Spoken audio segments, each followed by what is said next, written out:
Hey guys, you've heard of the Young Turks podcast because you're listening to it right now. But make sure that you subscribe and give it a 5-star rating if you like it. Thank you for listening. All right, welcome to the Young Turks. Cenk, Uygur, and Kasparian with you guys. Oh my God, it's a super duper exciting week. No, you guys don't get it. Super duper. Okay, not one, I promised you one, wrong. 2 dramatic announcements this week. One will be on Tuesday, the other one will be on Thursday. Could one of them be an endorsement? Could be, okay. But then what would the other one be?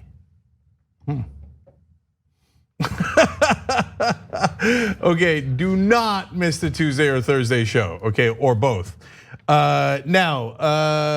Speaking of which, we have an Ask Me Anything tonight, okay, at 8 o'clock Eastern. That's on YouTube Super Chat, so you're gonna have to go to youtube.com/TYT to participate. That's tonight. You could ask me anything other than what the 2 announcements on Tuesday and Thursday are. Keeping it real. All right, we do have campaign news and we do have Trump news, of course, as always. By the way, you can get this shirt on shoptyt.com. Squad goals. All right, speaking of which, these 4 are not completely united on endorsements. Right. Yes. Why, is that like a foreshadowing? Oh, is it? Oh, no one knows. No one knows. All we're doing is having fun. I have no idea, by the way, who he's gonna endorse. Like, I think I have an idea.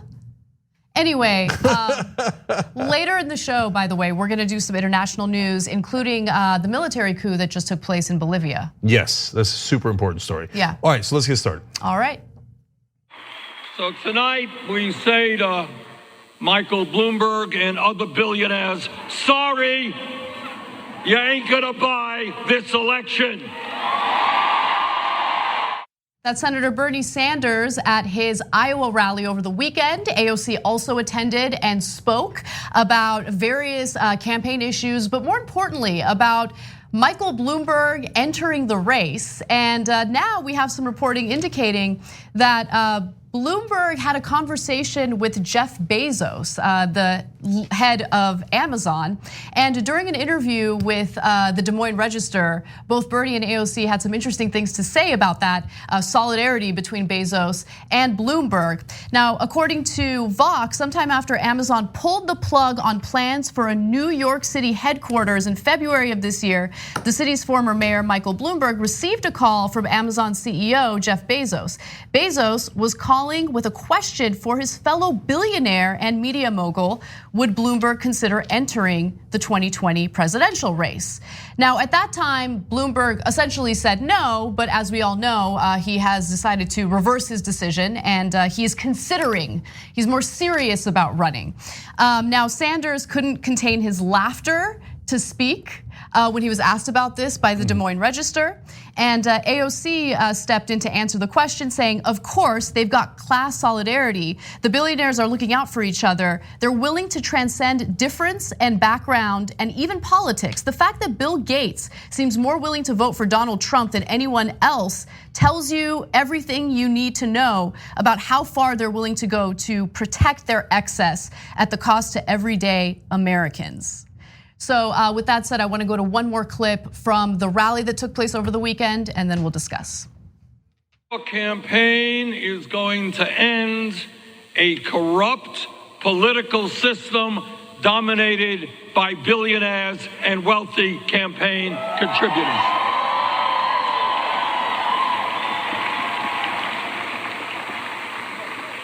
Our campaign is going to end the grotesque level of income and wealth inequality which exists in America today. You're not gonna buy this election by spending hundreds of millions of dollars on media in California. Those days are gone. By the way, Bernie Sanders also told the Des Moines Register, quote, Jeff Bezos worth $100 billion supporting Mike Bloomberg, who's worth only $50 billion. That's real class solidarity. I'm impressed by that grassroots movement. To be fair, Jeff Bezos is worth $150 billion. So that's 200 between them. Jeez. So wait, what did I say? You said 100. It's actually 150. Oh, my bad. I misread. 150. Because I'll tell you who's going to complain about that is Jeff Bezos. He's like, well, hey, you think I only have $100 billion? Yeah. Now remember, poor me. Okay, duly noted. I want to note a couple of things that are important about this story. First of all, Bloomberg didn't call Bezos to ask him if he should get in. Bezos, who's not only the owner of Amazon, but the owner of the Washington Post, called Bloomberg asking him to enter the race. Interesting note, very interesting note. Now, between them, the two billionaires own the Washington Post and Bloomberg News. That's a giant part of the media. So when we say there might be corporate media influence in favor of the establishment, and the reporters and editors feign outrage, or maybe they really are outraged, but it goes to show you how thick their bias is. They're like, oh, you're saying like that the owner of the Washington Post worth $150 billion has a bias in favor of billionaires, and that he would maybe even call another billionaire to try to enter the race to make sure that his top critics like Bernie Sanders doesn't win. Outrageous conspiracy theory, except that it actually totally happened. Yeah. So now you can say, hey, as a reporter for the Washington Post, it doesn't affect me. I hope that's true, and I think probably in some cases it is true. But I think also in some cases, perhaps it does affect you. At least some of you, and certainly in Bloomberg's case as well. So, they say, oh, if you're progressive, then we're gonna call you biased. But if you're in favor of billionaires, well, that's just being objective, right? I mean, you do see similar behavior abroad. I mean, in Latin American countries, you have staged military coups, right, to do away with leftist leaders. And then in America, I mean, we've been having corporate coups when you really think about it. We've had corporate influence over our elections for how long now? And their influence has only gotten stronger throughout the decades. And so when a progressive calls them out on it, when a progressive calls out Jeff Bezos or other corporate executives for their influence over our elections, they're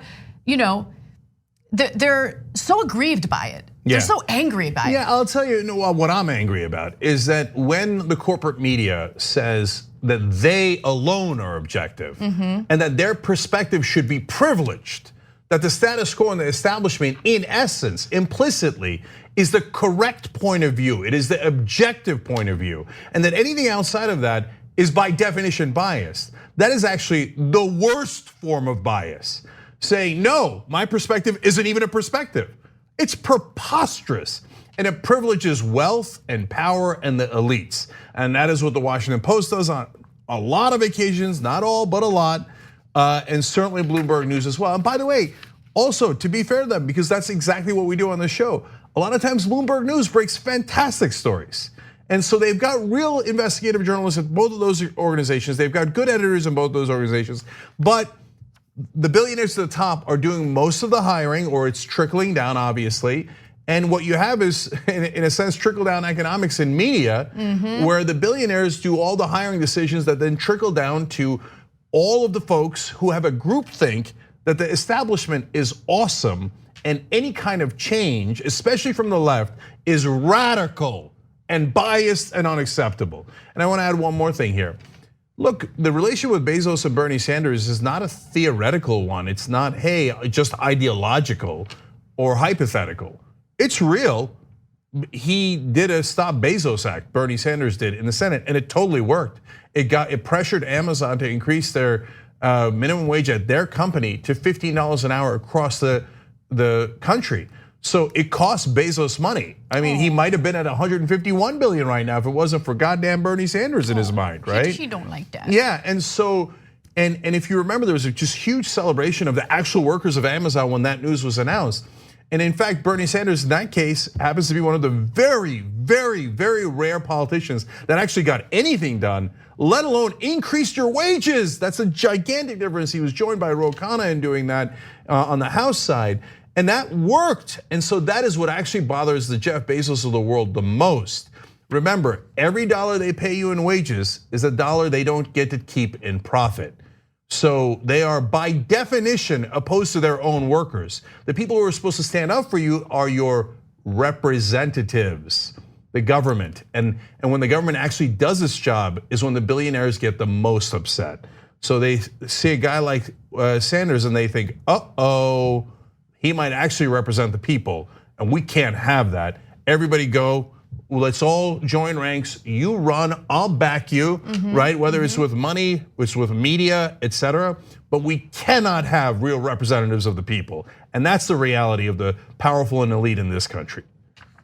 Yeah, and look, I just want to say one final thing. I think that Bernie Sanders and how he's really stuck to this message, this economic populist message, and it's not insincere. He's not doing it for political gain. He's been fighting for the same things for decades. But I think that that message really does resonate with people of all political ideologies, right? It doesn't matter which political group you identify with.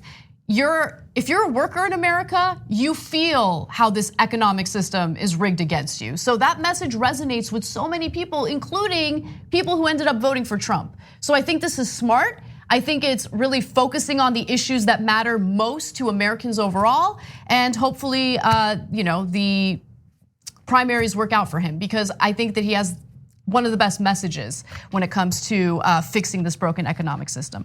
All right, let's take a quick break. When we come back, Trump's in a world of trouble. A couple of different reasons why. And then, of course, the hilarious defense by the Republicans, and then Trump getting mad about the defense. You guys have seen this cycle before, right? It's a new cycle with a similar story, but it all ends with the same 4 words.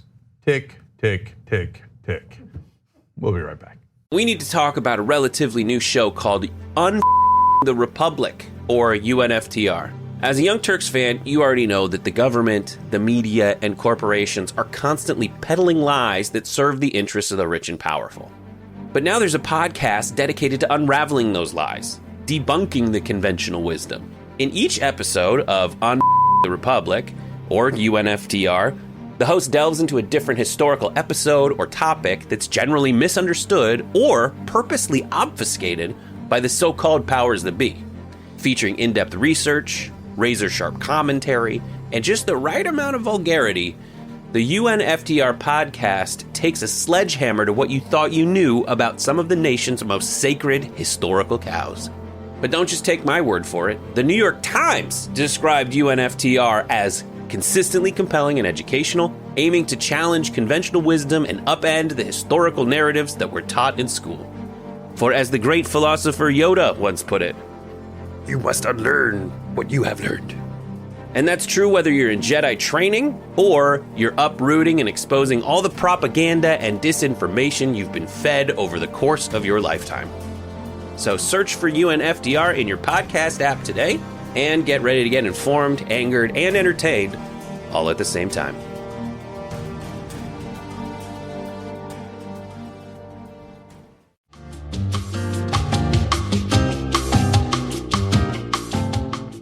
All right, back on the Young Turks. So lots of comments, of course. Cray Cray Souffle in the member section says, ooh, stop teasing already, Cenk, it's torture. When are you making these announcements? Did you give a date? Yeah, Tuesday and Thursday. Oh, okay. Oh, I see, because there's 2 different announcements. Oh, okay. When is the endorsement? I don't know. I guess you'll have to tune in on Tuesday and Thursday to figure it out, isn't it? Well, I didn't say there was going to be an announcement. I said, or an endorsement. I said there might be an endorsement. Yeah, that means there's going to be an endorsement. Come on. I don't know. All right. I don't know. Anyway, Inquiring Minds apparently want to know. We do have an Ask Me Anything tonight, YouTube Super Chat. I won't answer those 2 questions, but you could ask them. And we'll have fun with it. Or you could ask it in intriguing different ways. Maybe you'll get something out of me. Ooh, I like that too. YouTube.com/TYT to participate in that. You can start right now on YouTube Super Chat if you want. All right, anyway, Kanasco this right said, please, Evil Jeff, take Michael Bloomberg and get into the Blue Origin rocket ship and take off for Mars pronto. Look, I don't know that any of these guys are evil, and maybe some of you guys disagree with me. I don't even know what the word evil means, but I do know it is weird that the billionaires are planning to go to Mars. Right? I mean, yeah, they destroyed this planet. They need some safety in a different planet, right? Right. How about we fix the planet we're on and the only, for the moment being, habitable one? So, God, it's such a terrible plan B to literally leave the planet. But how are they going to make their billions in profit? Yeah, well, there's a lot of things to exploit at Mars. Good luck with that.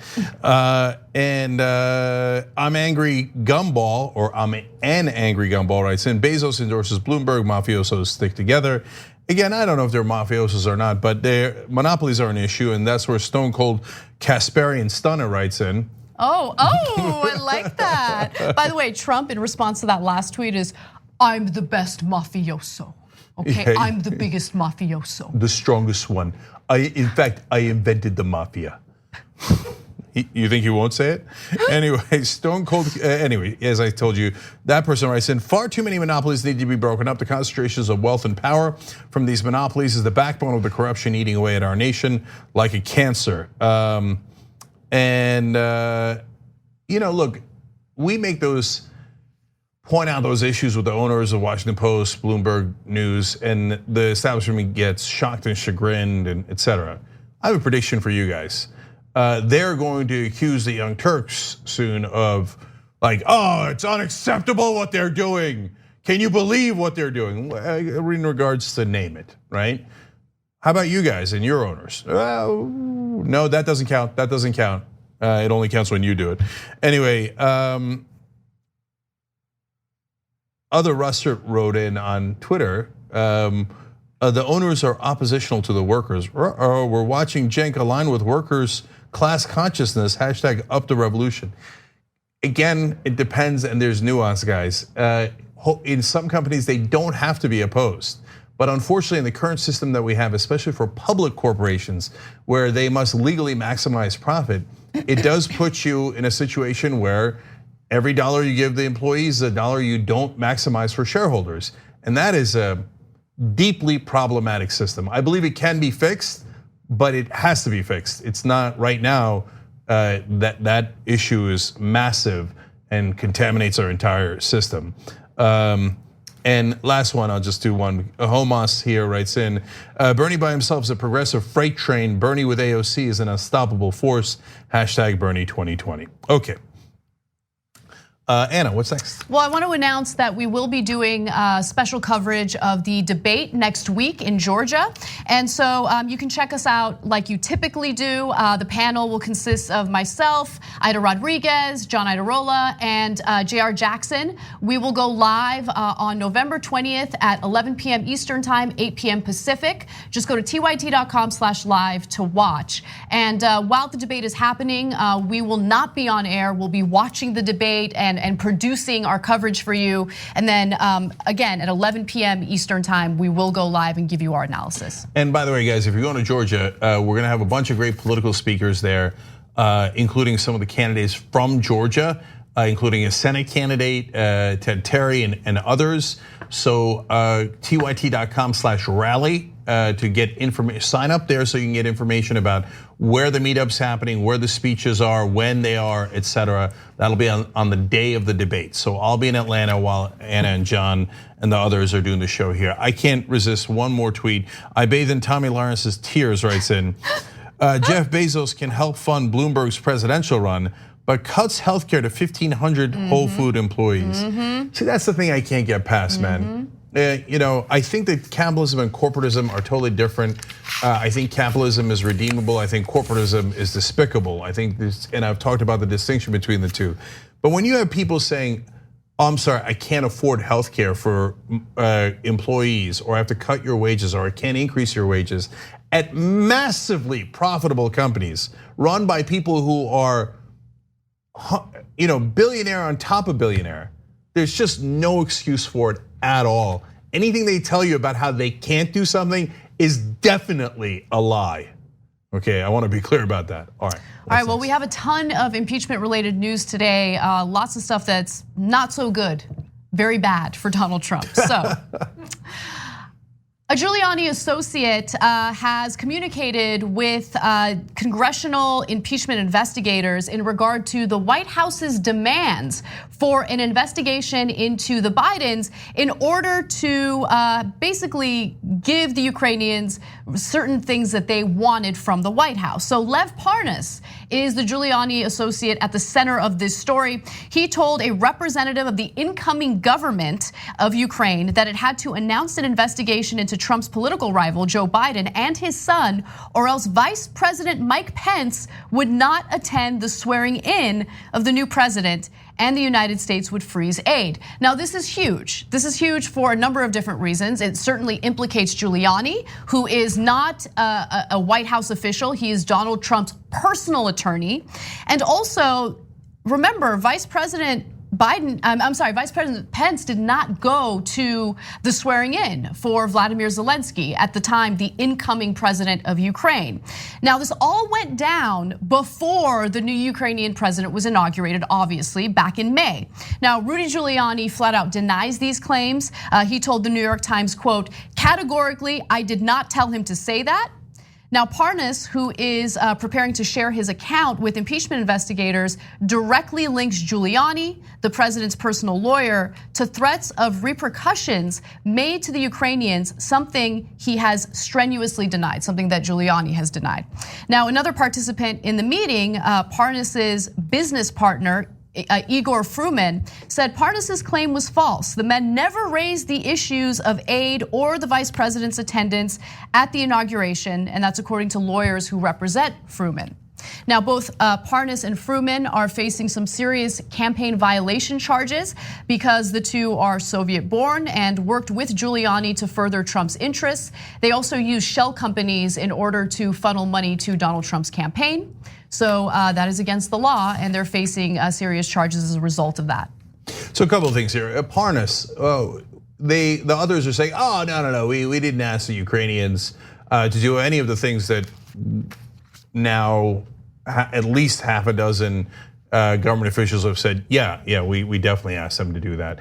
And now, of course, these guys are being investigated partly for that. So they say, no, I didn't do it. We didn't do it. But Parnas says, yes, we did do it. My question is, what's Parnas's motivation if they didn't do it? Well, why would he just come out randomly and be like, yeah, I'm guilty? Maybe there's a reason, right? But it seems unlikely. What's more likely? One guy turns on the others because they actually committed the crime, or none of them committed a crime and one of them just randomly raises his hand and goes, yeah, I'd like to go to jail for something I didn't do, and throw everybody else under the bus. It's possible, but not likely, okay? So now, in terms of latest developments, now a State Department official, Catherine Croft, we have her testimony, and she says that the Ukrainian government knew, quote, very early on what basically the deal was, which is give us an investigation of the Bidens, and then the nonsense conspiracy theory about the server in Ukraine, and in return, we'll release the aid. And apparently it was made clear to the Ukrainians that the holdup of the aid was not a bureaucratic issue. In other words, it's not held up in red tape, it's not just normal proceedings. No, we want to be super clear. You investigate my political opponent, otherwise you do not get the aid that the United States government has promised you and has already passed through Congress. So that's extortion 101. That's why John Bolton, who we'll get to later in the show, said, I don't want to be any part of this, quote, drug deal. By the way, one other thing that Parnas and Fruman wanted was to do away with Marie Yovanovitch, who was the ambassador to Ukraine. So that was one of the things that they accomplished through their support toward Donald Trump. Obviously, Donald Trump did away with her, and she later testified to congressional investigators in the impeachment investigation about what was going on in the White House and the types of deals that were being made between the Trump administration and the Ukrainian government.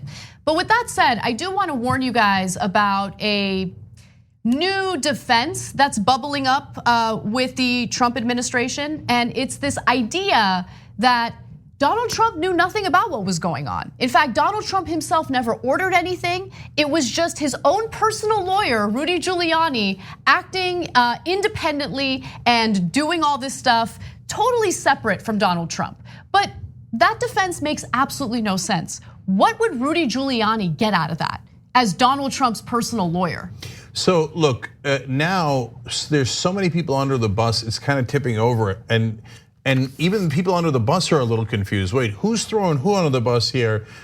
We'll get to Mulvaney's role in all this in a second, because he's also thinking, wait, I'm going to throw you before you throw me. But as it regards to Giuliani, this is a really interesting wrinkle.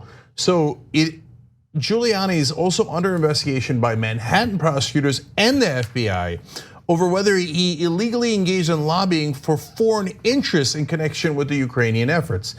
Now, that is not the same as Trump's extortion of Ukraine. So that opens up a couple of possibilities.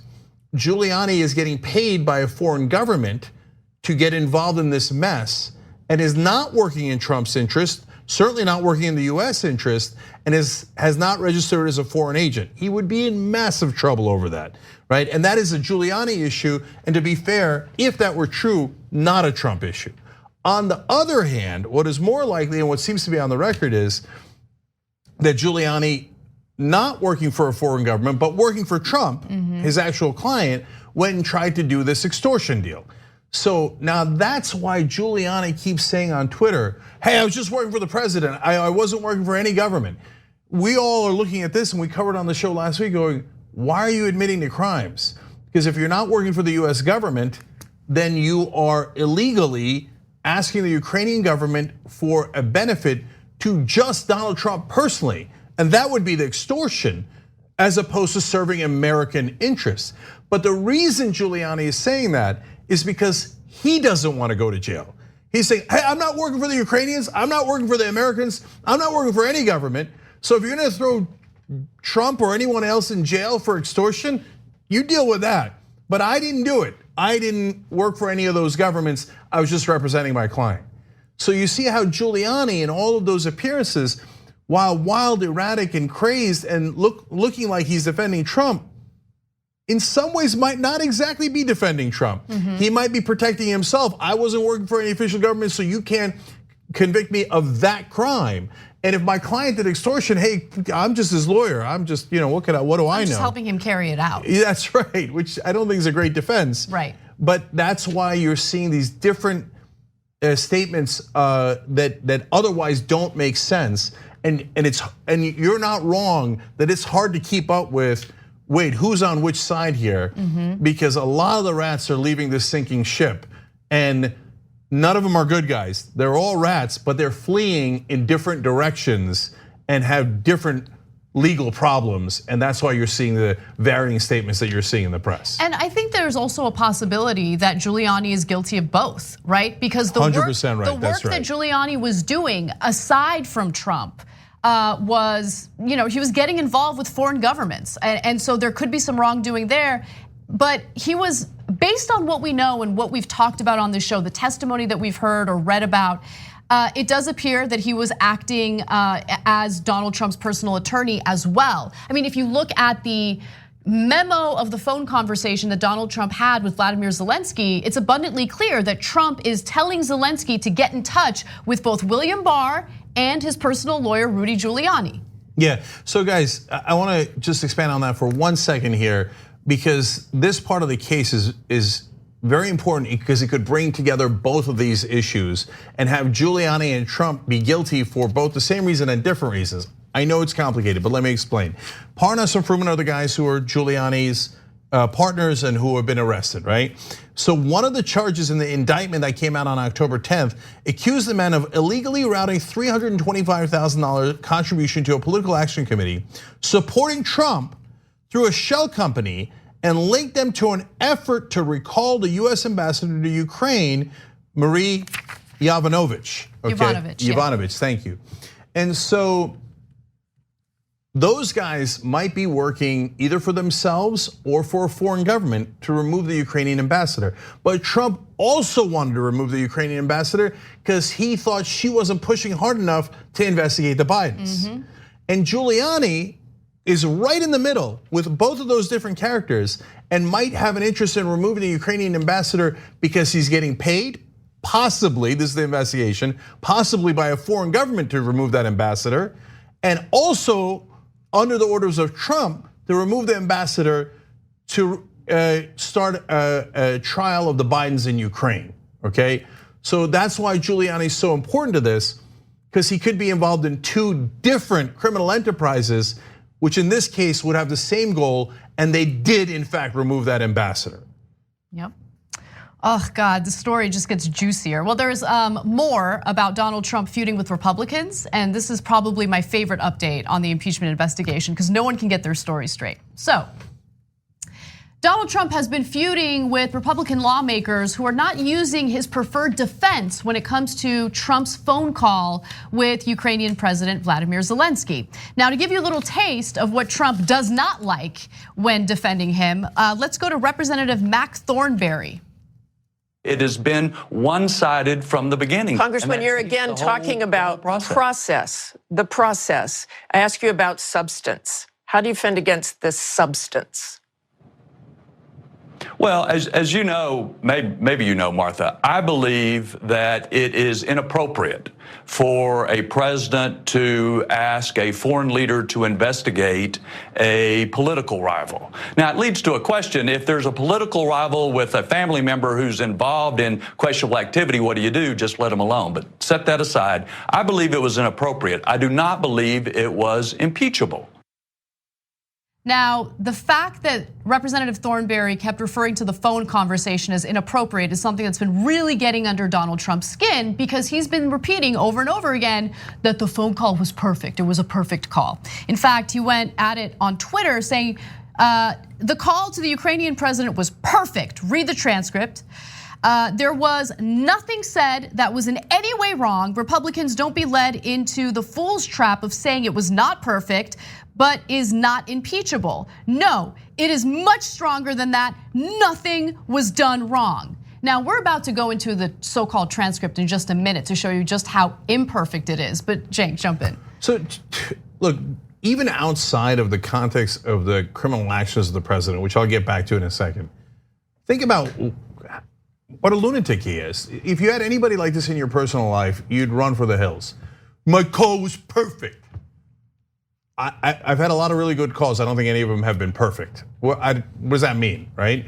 And not only does he keep screaming into the ether, my call was perfect, like a lunatic, but he is now insisting that other Republicans subjected themselves to this humiliation of having to go on TV and saying, yes, the president had a perfect call. I mean, how many other perfect calls has he had? No, he would argue that everything he does is perfect. He's never made a mistake in his life, unless it comes to legal settlements where he has to admit guilt in order to settle the case. Do you know anyone in your personal life who thinks everything they do is perfect and is not a lunatic? Right, okay, so now back to the criminality. So the representative says, well, inappropriate, but not impeachable. Well, what do you mean inappropriate? It's illegal. Right. Both counts are illegal. You can't solicit work from a foreign government for your own political campaign, and you also can't do extortion. So they're both illegal. So are you saying, and this is what should be clarified by reporters, that yes, you acknowledge that they are clearly illegal? I mean, there's statutes. The statutes match this perfectly. There's no disputing it, right? But you're basically saying, and then look, sometimes in some ways the Democrats said this in the Bill Clinton impeachment. Yeah, but it's not illegal enough. And maybe that's an interesting case to make, right? In the case of Bill Clinton, he told a lie about his affair. I don't particularly care about that lie, so I'm keeping it real, right? And I said that back when I was a Republican and they were doing impeachment. Now, so is that at the same level as extorting a foreign government? No, it's not. And betraying national security interests? I don't think it is. I don't think anyone could make a reasonable case that it is. But at least make that case and be honest. Don't give me this stuff with like, I mean, look, it was armed robbery, but I find that inappropriate and I'd rather not prosecute. Okay. All of these Republican lawmakers are, again, just looking out for their own political interests and the future of their political careers. That's all they care about. On one hand, they understand the nature of that phone call, and they understand that defending that phone call is unacceptable, right? They wouldn't defend that phone call if it was any other politician. But because Donald Trump is still popular with the Republican base, they feel this need to defend him without really defending him. And Trump sees it for what it is. And that's why he's calling them out and saying it's a perfect call, it's a perfect call. And he's demanding that they regurgitate that nonsense. Now, in his tweet, he said, read the transcript. First of all, I would love to read the actual transcript, which is still being held in a top secret server because the call was obviously not perfect. But we do have the summary or the memo of that conversation. And so let's talk about how imperfect it really was. I'm just gonna read you a few excerpts, right? We can't read the full thing right now, but these are the parts that were problematic to say the least. So here's Donald Trump during that phone conversation with Vladimir Zelensky. He said the following: I would like you to do us a favor though, because our country has been through a lot and Ukraine knows a lot about it. I would like you to find out what happened with this whole situation with Ukraine. They say CrowdStrike, the server, they say Ukraine has it. So that's where he wants Zelensky to do him a favor in investigating that so-called server. This is part of that nonsense conspiracy theory where Trump thinks Ukraine meddled in the elections, not Russia. Okay, so number one, you mentioned CrowdStrike, that is specifically about your election in 2016. And this is my point about how the rest of the media doesn't acknowledge how incredibly unintelligent Donald Trump is. That's a wild, crazy conspiracy theory. And Trump commits an incredibly illegal act over something that isn't even remotely true. It has no chance of being true because he's such an idiot. Like, if you're gonna bother committing an illegal act, at least investigating the Bidens would hurt your political opponent. That's the second thing that he asked for. At least I understand the logic of that, as opposed to like, oh, I hear you have a secret server hidden into Ukraine. Go find it, do me a favor, okay? So does any of this sound perfect to you? Of course it's not perfect. That's why Republican lawmakers can't defend the substance of this call. Now let's go to Vladimir Zelensky. As you guys already know, Trump kept urging Zelensky to talk to his personal lawyer, Rudy Giuliani. He is not a government official. He's not an elected official. He's not part of Trump's administration. He is Trump's personal lawyer. And Trump kept pushing Zelensky to speak to him.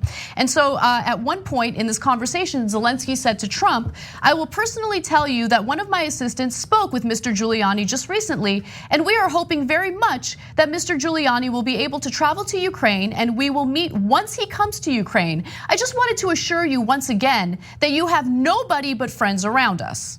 Okay, it's a little questionable. Then of course there was the proposal to investigate the Bidens. And here's what Donald Trump said in the summary of this phone call. The other thing, there's a lot of talk about Biden's son, that Biden stopped the prosecution, and a lot of people want to find out about that. So whatever you can do with the Attorney General, meaning William Barr, would be great. Biden went around bragging that he stopped the prosecution, so if you can look into it, it sounds horrible to me. By the way, the prosecutor who got fired was actually stagnant in the investigation into Burisma, right? Now, do I think Biden's son working for that gas company was an issue? Yes, I think that that's a perfect example of abuse of power. But the way that Trump has spun this to make it appear as though Biden interfered in that investigation and did away with that prosecutor is just a flat out lie. So if you don't know this, the United States government does not send randos that are not in the government to negotiate with foreign governments. That just never happens. So Obama didn't send his accountant to negotiate with Botswana. Clinton and Reagan didn't send their plumber to negotiate with Canada or China. It's not a thing. And so even if you think that's not illegal, well, it's certainly inappropriate and totally unprecedented. Does it sound perfect to you? So one other issue in that memo was, it's an issue that comes up a lot with Donald Trump. You have foreign leaders purposely booking rooms in his properties to garner support or favors from Donald Trump. And that came up in this call where Zelensky said, quote, last time I traveled to the United States, I stayed in New York near Central Park and I stayed at the Trump Tower. I will talk to them and I hope to see them again in the future, meaning his friends in the United States. I also wanted to thank you for your invitation to visit the United States, specifically Washington, D.C. So there was a lot of, look, that's not, you can maybe say, or maybe he's just being nice and he's saying that he stayed at Trump property. But it's well known that again, foreign leaders, foreign politicians will stay at his properties in order to get into his good graces. And I think that's the case here. And finally, one other point from Zelensky's portion of that call. He said, quote, on the other hand, I also want to ensure you that we will be very serious about the case and will work on the investigation. So the investigation into the Biden. So he had to keep assuring Donald Trump, don't worry, we got you, we're gonna give you what you want. So as I've told you before, the reason that Trump keeps saying that it's perfect is because he thinks he committed the perfect crime. Oh, well, I robbed the bank, but I was wearing a mask, so you couldn't tell who it was. Meanwhile, it's a guy with a long red tie and tiny hands and orange hair, but he's like, it was the perfect entry into the bank, okay?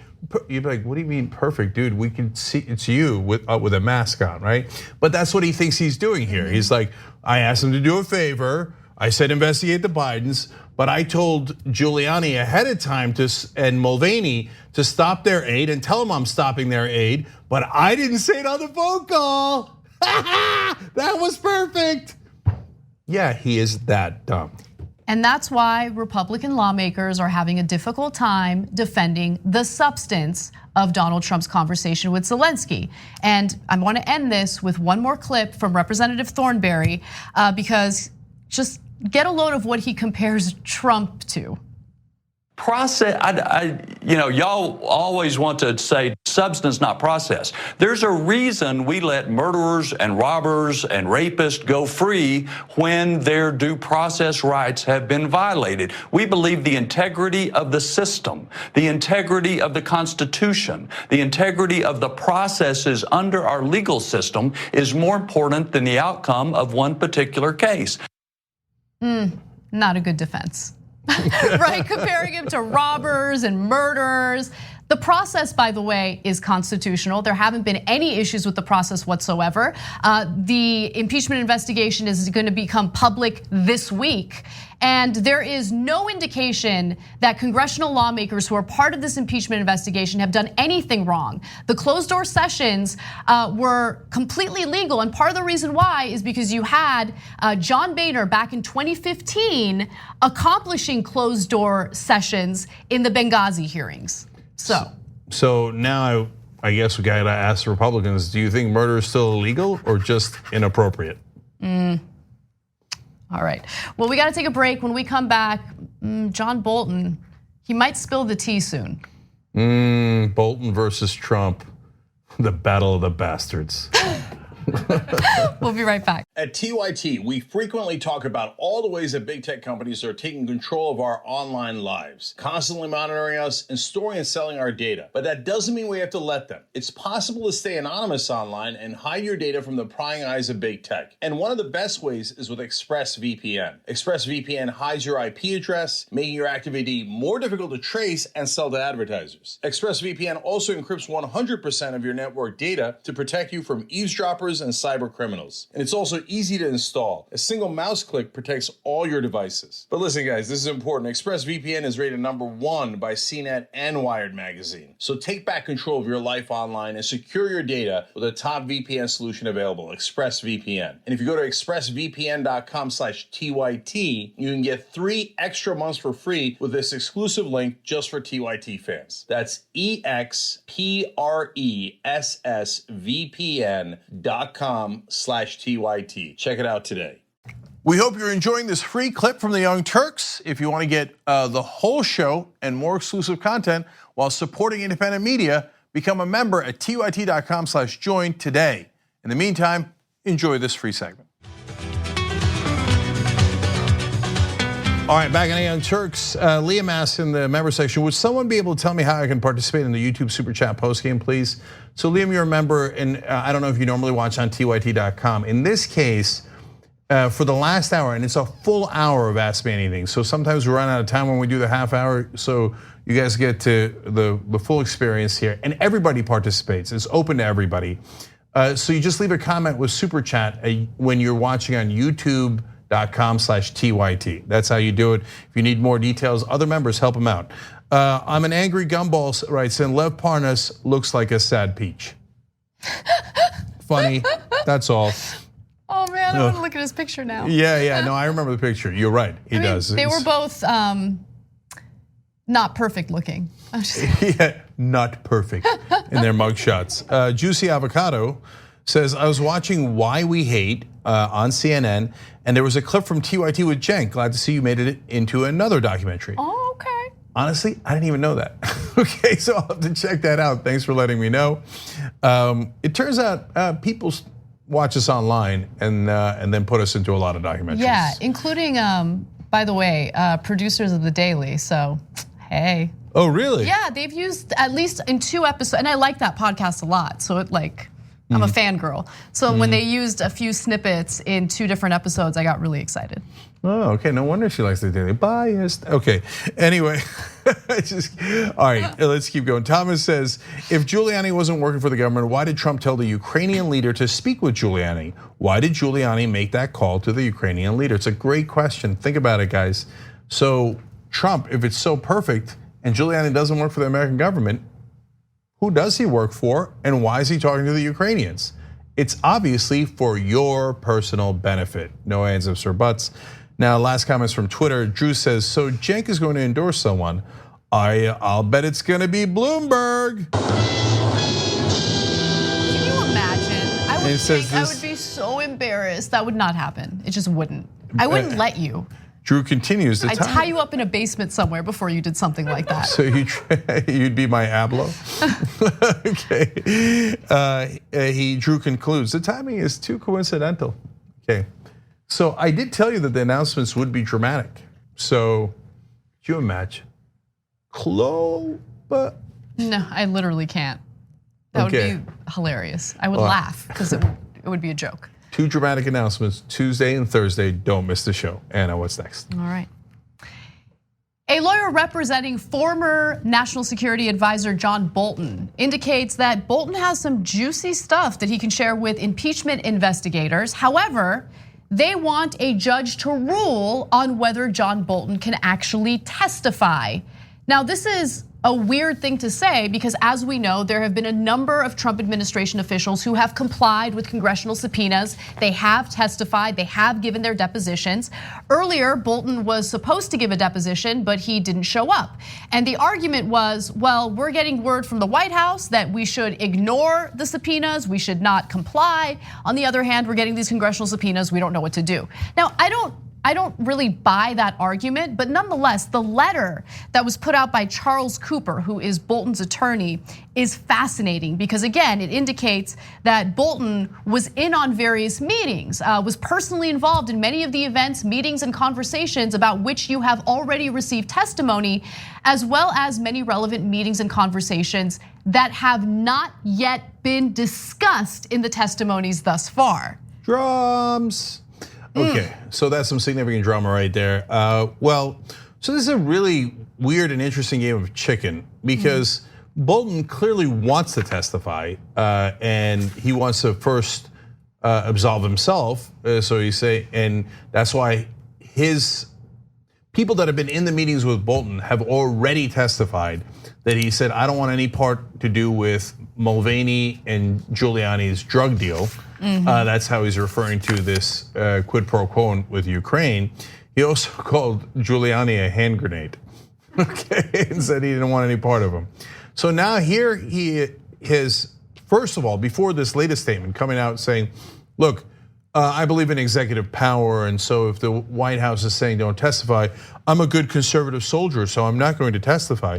But golly gee, if Congress is making me do it, I guess I'll have to go to the courts and decide, they'll have to decide whether I should or shouldn't. And I think that he was rooting for the Democrats to press on that and for the courts to say, yes, John, you got to go in and testify against Trump. There's nothing you could do, right? Right. So now the problem became when the Democrats said, then forget it, we don't want your testimony, because they don't want it being dragged out. I want to get back to that and what the Democrats should actually do. But basically, Democrats then go and say, okay, you're now obstructing justice. And it's not necessarily Bolton that they're after. They're saying that this is another article of impeachment against Trump because he's stopping Bolton and the others from testifying when they have legal subpoenas to testify. This was one of the articles of impeachment against Richard Nixon. So I think Democratic strategy is a little off, but defensible. So, but that presents a problem for Bolton because he actually did want to testify because he can't wait to throw Trump under the bus. Right, but so why doesn't he just testify? I don't really understand where the issue is. Like, why is he remaining somewhat loyal to the Trump administration? Why can't he just comply with the congressional subpoenas the same way other Trump administration officials did. So I have an answer for that. And that's where we get into the game of chicken. Part of the reason he's not doing it is theoretically ideological, right? Because he was part of the Bush administration where they said the Cheney rule of executive power. The executive can do anything they want. The president can launch wars. The president doesn't have to check with Congress, has all this executive authority. If he now turns around and goes, yeah, I'll respond to the congressional subpoena, even though the president ordered me not to, well, that's an ideological problem for John Bolton. Dude, who cares? Just do the right thing. He's John Bolton. I know. And believe me, I don't have all this faith in John Bolton. I know who John Bolton is, okay? I know that he is a questionable mustachioed man who who cares about your ideology right now, right? Like, again, everyone in Washington is fueled by their own, all of their motivation is about their own reputation and their own political careers, because he's thinking about his political career. That's what he's thinking about. That's what John Bolton's thinking about. He's not thinking about his principles. He's not thinking about oh, let me do the right thing based on my values. He's thinking about how is this gonna impact me in the future? You're an old dude, okay? Just do the right thing for once in your life, just once. Before we get back to the substance, two fun things. I like how I'm just so sick of these self-interested jerk-offs. Okay, and then there's that. Okay, that's what happens when you can't curse. You come up with words like that. Okay, yeah. So that is a real word. So I like when she was imitating John Bolton. She was like this. I don't think John Bolton's ever done that in his life. Okay, and when you said mustachioed, I thought you said pistachioed. And I was like, Gross. Anyway, so now back to the substance.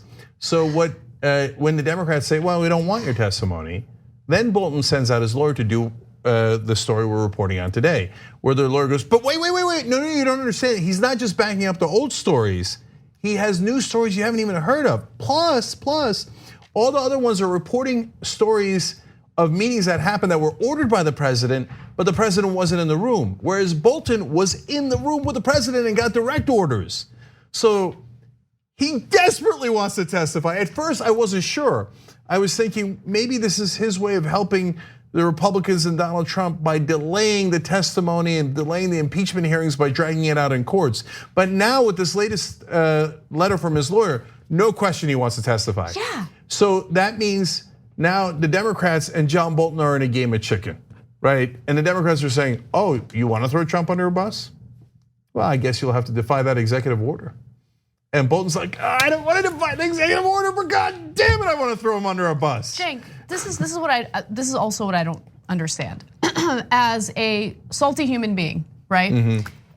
It's very rare, in fact, nearly impossible to find yourself in a situation where you are feeling that salt, right? You have this saltiness toward one specific individual. It's very rare that a gift is handed to you where you get to retaliate and at the same time do something right in your retaliation. Yeah. What is wrong with him? Well, he's never done anything right in his life, so he's totally conflicted. I just don't get it. He doesn't deserve these gifts. And you could tell from Trump, he said recently, I'm not concerned about anything. It seems that nobody has any firsthand knowledge. There's no firsthand knowledge. Now, notice that criminals talk about people not seeming to have firsthand knowledge. Mm-hmm. That's like a criminal saying, oh yeah, you don't have the evidence. In other words, the evidence exists, but you're saying, you don't have it yet because I did a perfect call. So Bolton apparently might have the direct evidence. Besides which, guys, all the other stuff is direct evidence. That's all nonsense. It's not hearsay. You don't have to have somebody saying, yes, I am going to rob a bank at 7 p.m. for it to be a bank robbery, okay? Mm-hmm. There's plenty of witnesses, et cetera. But this boils down to Bolton versus Trump, the battle of the bastards. And the question is Bolton gonna, are the Democrats, first of all, going to change their strategy and go, let's also pursue that? I actually would counsel in favor of that because I say all of the above, right?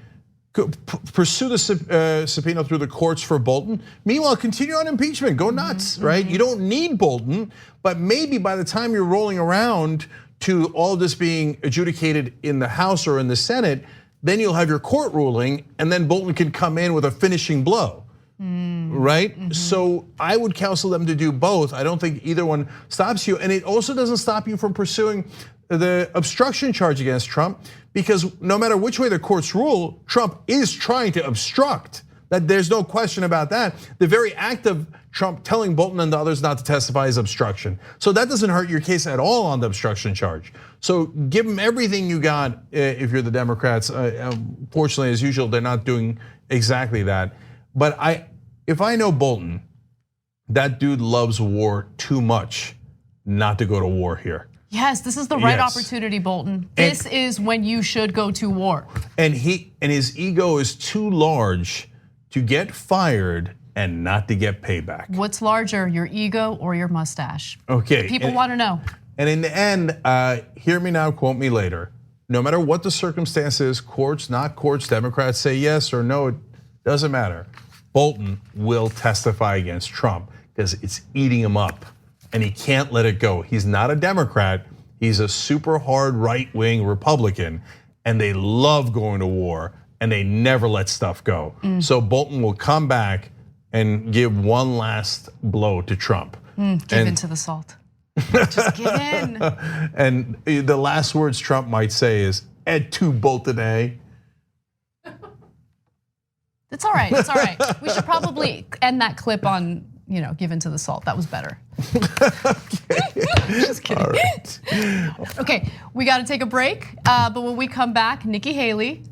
I love that story. This story is bananas, okay? You don't want to miss it. She's also spilling some tea, but what are her motivations? We'll tell you more when we return. Thanks for listening to the full episode of the Young Turks. Support our work, listen ad-free, access members-only bonus content, and more by subscribing to Apple Podcasts at apple.co/TYT. I'm your host, Cenk Uygur, and I'll see you soon.